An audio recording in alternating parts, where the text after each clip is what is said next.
Uzbekistan. Biz O'zbekistondan odamlarni taxminan 4 yil oldin ishga ola boshladik. Avvaliga juda kichik guruh, ya'ni 4-5 kishidan boshlagan edik. Ko'rdikki, ular mehnatsevar, yaxshi insonlar va biz bilan juda tez til topisha oladilar. Shu sababli biz bu jarayonni kengaytirishga qaror qildik. Hozirgi kunda bizda 45 nafardan ortiq xodim bor. Oylik miqdori xodimning mahoratiga bog'liq.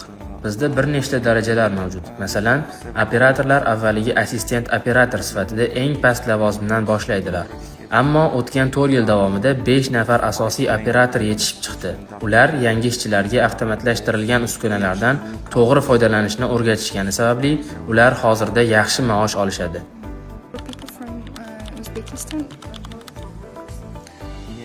Biz barcha xodimlarimizni teng ko'ramiz. Ular xoh O'zbekiston fuqarosi bo'lsin, xoh Bolgariya fuqarosi. Ish sharoitlari hamma uchun bir xil.